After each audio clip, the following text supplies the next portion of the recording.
Shalom, salam sejahtera, senang bisa berjumpa lagi. Mari kita siapkan hati kita berdoa sebelum mendengarkan firman Tuhan. Kami bersyukur kepadamu ya Tuhan, setiap kali ada kesempatan mendengarkan firman.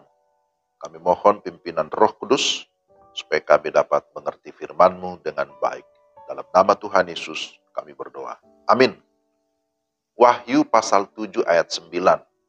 Kemudian daripada itu, aku melihat sesungguhnya suatu kumpulan besar orang banyak yang tidak dapat terhitung banyaknya dari segala bangsa dan suku dan kaum dan bahasa berdiri di hadapan tahta dan di hadapan anak domba, memakai jubah putih dan memegang daun-daun palem di tangan mereka. Demikian firman Tuhan, Wahyu 7 ayat 9. Tema renungan kita, gereja yang am. Gereja yang am. Kita sering mengucapkan pengakuan iman rasuli. Salah satu kalimat di dalamnya berbunyi, gereja yang kudus dan am. Am atau disebut dengan Katolika, memiliki keterkaitan dengan kesatuan gereja. Keduanya sama-sama merujuk pada kebersamaan orang-orang percaya tanpa batasan sebuah gereja lokal. Bagaimanapun, keduanya berbeda dalam hal aspek yang ditekankan. Gereja yang am itu menekankan jangkauan.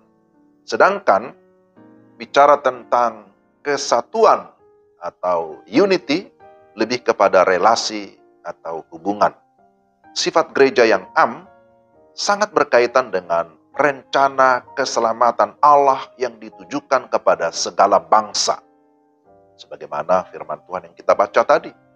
Sejak dulu Allah berjanji untuk menjadikan Abraham dan keturunannya sebagai berkat bagi segala bangsa. Kejadian 22 ayat 18. Bangsa Israel dipilih itu pun untuk kepentingan banyak bangsa. Tugas ini sekarang dibebankan kepada gereja sebagaimana amanat agung Tuhan Yesus Matius 28 ayat 19 sampai 20. Maka tidak heran di surga akan ada kumpulan besar orang percaya dari segala suku, kaum, dan bahasa. Yesus pun berdoa agar di setiap generasi kekristenan itu menjadi satu kesatuan. Itu doa Tuhan Yesus dalam Yohanes pasal 17. Ada seorang teolog namanya Robert Raymond. Dia adalah seorang teologi sistematika. Dia memberikan penjelasan bahwa atribut atau sifat gereja yang am bisa dipahami dalam 3 cara. Pertama, secara geografis, semua orang percaya di segala tempat adalah merupakan satu tubuh Kristus, menjadi gereja yang am. Yang kedua, secara sosial, bahwa kesatuan iman itu mengalahkan tembok-tembok etis, budaya, bahasa, status ekonomi, dan juga status sosial. Jadi, aspek ini juga mencakup bahwa tidak ada batasan usia untuk menjadi gereja yang am. Dan yang ketiga, secara kontinuitas atau kesinambungan, bahwa semua orang percaya di segala abad adalah menjadi gereja yang am. Saya juga artinya setuju dengan pandangan ini, bahwa bicara tentang gereja yang am berarti memang tidak ada yang namanya pembedaan status, baik secara sosial, tidak ada batasan lokasi wilayah geografis, tetapi merupakan satu kesatuan yang am, yang terus berkesinambungan dari segala abad, dari segala tempat, juga dari segala suku bangsa. Jadi implikasi konsep ini dalam pelayanan gerejawi itu sangat melimpah. Pertama, bahwa gereja tidak boleh membatasi keanggotaan pada segmen masyarakat tertentu yang didasarkan pada etnis, sosial, tingkat ekonomi maupun tingkat pendidikan.